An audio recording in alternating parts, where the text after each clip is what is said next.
పై కేసీఆర్ ప్రత్యేక ఫోకస్ పెట్టారు. అందులో భాగంగానే వరుసగా సమావేశాలు నిర్వహిస్తున్నారు. బుధవారం కేటీఆర్ హరీష్ రావుతో భేటీ అయిన అధినేత ఇవాళ జూబ్లీహిల్స్ నియోజకవర్గ ఇన్ఛార్జీలతో సమావేశమయ్యారు. ప్రచారంలో ఎలాంటి ప్రణాళికలు అమలు చేయాలి, వ్యూహాలను ఎలా ముందుకు తీసుకెళ్లాలనే విషయాలపై వారితో చర్చించినట్లుగా సమాచారం. అంతేకాకుండా నియోజకవర్గంలో ఒకరోజు భారీ బైక్ ర్యాలీకి సైతం ప్లాన్ చేయనున్నట్లు సమాచారం. జూబ్లీహిల్స్ ఉప ఎన్నిక ప్రచారంలో పాల్గొనకపోయినా ఇక నుంచి కేసీఆర్ అందరికీ అందుబాటులో ఉండాలని డిసైడ్ అయినట్లు సమాచారం. ఇక దీనిపై మరింత సమాచారాన్ని మా ప్రతినిధి భవిత లైవ్ ద్వారా అందిస్తారు. భవిత, చెప్పండి, మొదటి నుంచి వినిపిస్తున్న మాట జూబ్లీహిల్స్ ఉప ఎన్నికల ప్రచారంలో కేసీఆర్ పాల్గొంటారు అని చెప్పి అంటూ ఉన్నారు. మరి ఈ నేపథ్యంలో ఒకవేళ కనుక కేసీఆర్ పాల్గొంటే ఈ అంశంపై ఎప్పటిలోగా ఒక క్లారిటీ వచ్చే అవకాశం ఉందంటారు భవిత? వెనెల జూబ్లీహిల్స్ ఉప ఎన్నిక అనివార్యమైంది అని తెలిసినప్పటి నుంచే ఇటు ఎర్రవెల్లి ఫామ్ హౌస్ లో ఇప్పటికే పలుమార్లు పలు సమావేశాలు కూడా నిర్వహించారు. అయితే మొన్న ఎలక్షన్ అయితే నామినేషన్ ప్రక్రియ ముగిసిన రోజే మరొకసారి ఎలక్షన్ కమిషన్ నుంచి అప్రూవల్ పొందినటువంటి 40 మంది క్యాంపెయినర్లతో కూడా ఈ రోజు ఒక కీలక సమావేశం నిర్వహిస్తున్నారు. దీనికంటే ముందు నిన్న మాజీ మంత్రి అయినటువంటి హరీష్ రావుతో పాటు కేటీఆర్ తో పాటు ఈ ముగ్గురు కేసీఆర్ కూర్చొని చాలా ఎక్కువసేపు సమావేశం నిర్వహించిన నేపథ్యం కనబడుతుంది. అయితే ఈ సుదీర్ఘ సమావేశంలో ఇప్పటి వరకు అంటే ఏదైతే ఉప ఎన్నిక అనివార్యమైందో అప్పటి నుంచి కూడా బీఆర్ఎస్ ఇప్పటికే ప్రజల్లో ఉంది. నియోజకవర్గం చుట్టూ కూడా సుడిగాలులు పర్యటిస్తున్నట్టుగా కూడా పర్యటిస్తున్న నేపథ్యం కనబడుతుంది. అయితే ఈ నేపథ్యంలోనే ఇప్పటికే అంటే గత అయితే ఉప ఎన్నిక అనివార్యమైనప్పటి నుంచి కూడా ఏదైతే జూబ్లీహిల్స్ నియోజకవర్గంలో బీఆర్ఎస్ నాయకులు చేసినటువంటి ప్రచారంలో ఇప్పటి వరకు వచ్చినటువంటి ఫీడ్బ్యాక్ ఏంటి అంటే జూబ్లీహిల్స్ నియోజకవర్గ ప్రజలు ఏం కోరుకుంటున్నారో ఇప్పటి వరకు వాళ్ళు ప్రచారంలో భాగంగా వాళ్ళకు దృష్టికి వచ్చినటువంటి సమస్యలు ఏంటి అంటే ఏ అంశాలను ప్రజల్లోకి తీసుకెళ్తే ఖచ్చితంగా మనము గెలుస్తాము, గెలిపే లక్ష్యంగా పనిచేయచ్చు అనే అంశాలపైన కూడా నిన్న సుదీర్ఘంగా చర్చించినటువంటి సమాచారం అయితే మనకుంది. అయితే నిన్న ఈ సమావేశం తర్వాత ఈ రోజు మరొకసారి అయితే స్టార్ క్యాంపెయినర్ గా ఉన్నటువంటి 40 మందితో పాటు ఏదైతే ఇప్పటికే పార్టీ ఇన్ఛార్జ్ కావచ్చు, డివిజన్ ఇన్ఛార్జ్ కావచ్చు, క్లస్టర్ ఇన్ఛార్జ్ గా వీళ్ళందరూ కూడా అంటే ఏదైతే స్టార్ క్యాంపెయిన్ గా ఉన్నటువంటి మాజీ మంత్రులు, మాజీ ఎమ్మెల్యేలతో పాటు ఎమ్మెల్సీలు ఇంకా ఇతరత్ర ముఖ్య నాయకులతో కూడా ఈ రోజు సమావేశం నిర్వహిస్తున్నారు. ఇప్పటికే ఈ సమావేశం కూడా ప్రారంభమైంది. అయితే గత కొన్ని రోజులుగా కూడా మాజీ మంత్రులందరూ కూడా ఇప్పటికే జూబ్లీహిల్స్ నియోజకవర్గంలో ప్రచారం చేసిన నేపథ్యం కనబడుతుంది. ఇప్పటి వరకు అంటే మాజీ మంత్రులు కావచ్చు, ప్రచారం చేసినటువంటి వాళ్ళందరి దృష్టికి వచ్చినటువంటి అంశాలు ఏంటి కూడా ఇప్పటికే వాళ్ళు ఫీడ్బ్యాక్ తీసుకునే అవకాశం ఉన్న నేపథ్యం కనబడుతుంది. ఎందుకంటే ఇప్పుడు అంటే ఇప్పటికే జూబ్లీహిల్స్ నియోజకవర్గంలో ఏదైతే బీఆర్ఎస్ కాంగ్రెస్ బాకీ కార్డు అయితే కాంగ్రెస్ ఇచ్చినటువంటి హామీలు కావచ్చు, ఇప్పటివరకు ప్రజలకు బాకీ ఉన్నటువంటి అంశాలు కావచ్చు, ఇప్పటికే ప్రజల్లోకి తీసుకెళ్తే ఒక బాకీ కార్డును కూడా ఇచ్చినటువంటి నేపథ్యం కనబడుతుంది. ఈ నేపథ్యంలో ఒకవేళ కనుక జూబ్లీహిల్స్ ఉప ఎన్నికల ప్రచారంలో భాగంగా కేసీఆర్ పాల్గొంటే ఇటు బీఆర్ఎస్ ప్రభావం చూపించే అవకాశం ఉందంటారా? రైట్, ఇప్పటికే అంటే ఖచ్చితంగా జూబ్లీహిల్స్ ఒక సవాల్ గా తీసుకున్నారు. జూబ్లీహిల్స్ ఉప ఎన్నికల్లో ఖచ్చితంగా గెలిచి తీరాల్సిందే, పట్టు నిలుపుకోవాల్సిందని చెప్పేసి ప్రధాన పార్టీలన్నీ కూడా అంటే పోటీ పడుతున్న నేపథ్యంలో సిట్టింగ్ స్థానాన్ని ఖచ్చితంగా నిలుపుకోవాలని చెప్పేసి కూడా బీఆర్ఎస్ భావిస్తున్నటువంటి నేపథ్యంలో ఇప్పటికే గత పార్లమెంట్ ఎన్నికల్లో కావచ్చు, గత అసెంబ్లీ ఎన్నికల్లో అధికారం కోల్పోయిన తర్వాత కావచ్చు, పార్లమెంట్ ఎన్నికల్లో సున్నాకు పడిపోవడము, పూర్తి స్థాయిలో బలహీన పడిపోయిందని చెప్పేసి భావిస్తున్నటువంటి ఈ తరుణంలో వచ్చినటువంటి స్థానిక సంస్థల ఎన్నికలు కావచ్చు, ఇతర అంశాలకు సంబంధించి జూబ్లీహిల్స్ ప్రతిష్టాత్మకంగా తీసుకుంటే ఖచ్చితంగా జూబ్లీహిల్స్ లో గెలవాల్సిందే, సిట్టింగ్ స్థానం నిలుపుకోవాల్సిందే అని చెప్పేసి కూడా ఇప్పటికే బీఆర్ఎస్ భావిస్తున్న నేపథ్యంలో ఒకసారి జూబ్లీహిల్స్ లో కనుక అంటే గత పార్లమెంట్ ఎన్నికల్లో మాత్రమే ప్రచారం చేసి మరొకసారి ఫామ్ హౌస్ కి పరిమితమైనటువంటి కేసీఆర్ కొంత ఇప్పటికే మాగంటి సునీత పైన కూడా సెంటిమెంట్ ప్రభావం కనిపిస్తుంది కావచ్చు, సానుభూతి ఓట్లు పడే అవకాశం నేపథ్యం కనబడుతున్నటువంటి నేపథ్యంలో ఇప్పటికే బీఆర్ఎస్ కి కొంత అక్కడ పాజిటివ్ గా ఉందని చెప్పేసి కూడా బీఆర్ఎస్ నేతలు భావిస్తున్నటువంటి నేపథ్యంలో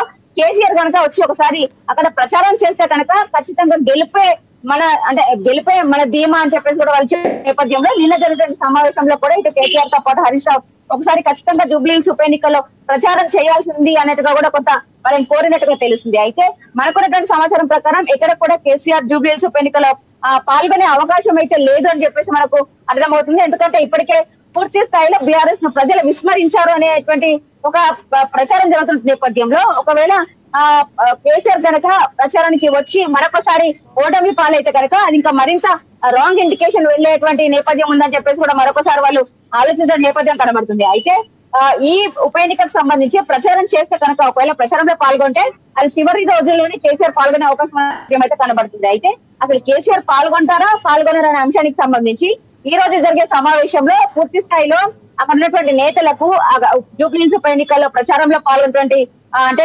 బాధ్యతలు తీసుకుంటే వాళ్ళందరికీ కూడా వాళ్ళ యొక్క పూర్తి సమాచారం తీసుకున్న తర్వాత మరొకసారి ఇప్పుడు జరిగినటువంటి ఇప్పటి వరకు చేసినటువంటి ప్రచారం కావచ్చు, ఇప్పటి వరకు ప్రజల్లోకి తీసుకెళ్ళినటువంటి అంశాలు కావచ్చు, ఇంకా ఇంకెన్ని అంశాలను ప్రజల్లోకి తీసుకెళ్లాలి, ఇంకా ఎలాంటి వ్యూహాలతో ముందుకెళ్తే ఇటు కాంగ్రెస్ తో పాటు బీజేపీని దెబ్బ కొట్టొచ్చు, వాళ్ళ ఎత్తుగడలకు చెక్ పెట్టొచ్చు అనే అంశాలను కూడా మరొకసారి కేసీఆర్ దిశానిర్దేశం చేసే అవకాశం ఉన్న నేపథ్యం కనబడుతుంది.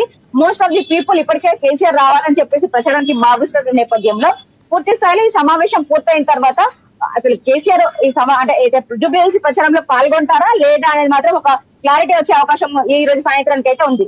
అలాగే బయట చూసుకున్నట్టయితే ఇటు దానం నాగేందర్ ని కాంగ్రెస్ పార్టీ స్టార్ క్యాంపెయినర్ గా ప్రకటించడం వైపు కూడా కేటీఆర్ కొన్ని వ్యాఖ్యలు చేశారు. ఈ నేపథ్యంలో ఈ రోజు సమావేశంలో ఈ అంశంపై కూడా చర్చ జరిగే అవకాశం ఉందంటారా?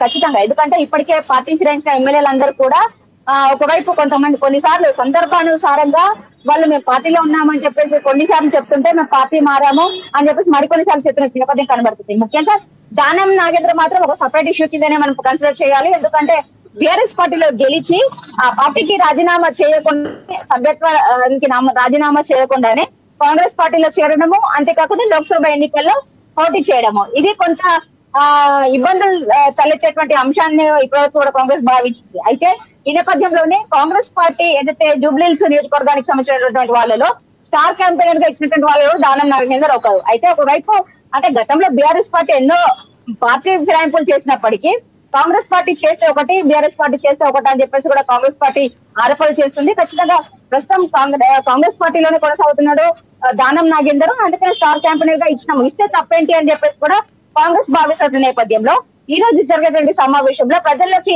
బలంగా తీసుకెళ్లాలని చెప్పేసి కూడా బీఆర్ఎస్ భావిస్తుంది.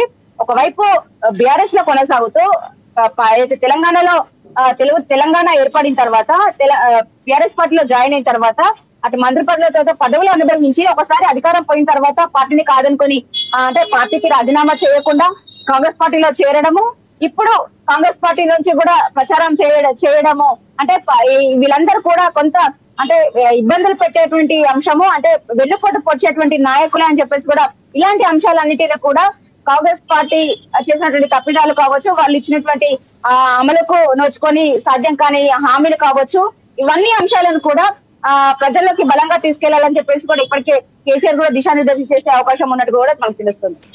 అలాగే భవిత చూసుకున్నట్టయితే ఇటు మాకంటి సునీతతో సెంటిమెంట్ ప్రచారం చేసే అవకాశం ఉందంటారా? అలాగే చూసుకున్నట్టయితే గనక దీనిపై ఈ సమావేశంలో ఎటువంటి నిర్ణయం తీసుకునే అవకాశం ఉందంటారు?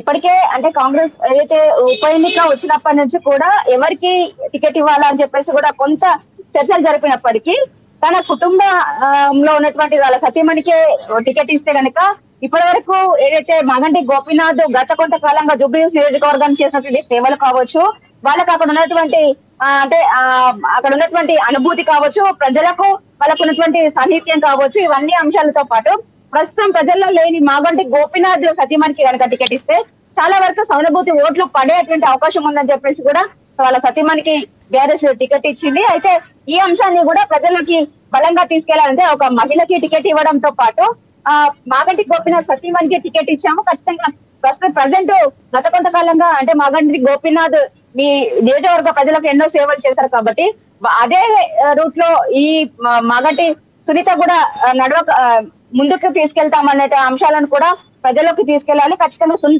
అయితే సునీతకు టికెట్ ఇవ్వడము, సునీతను ప్రచారంలో పాల్గొనడం పాటు వాళ్ళ కుటుంబ సభ్యులు వాళ్ళ కుమారుడితో పాటు కుమార్తెలు కూడా ప్రచారంలో పాల్గొని ఇప్పటికే సెంటిమెంట్ అస్త్రాలను బీఆర్ఎస్ ప్రయోగిస్తుంది కాబట్టి మరింత కొంత సెంటిమెంట్ దిశగా వాళ్ళు ప్రచారం కూడా కొనసాగుతున్న నేపథ్యంలో ఖచ్చితంగా వాళ్ళకు సెంటిమెంట్ కూడా ఇప్పటికే బీఆర్ఎస్ భావిస్తున్న నేపథ్యం అయితే కనబడుతుంది. Right, thank you Bhavitha.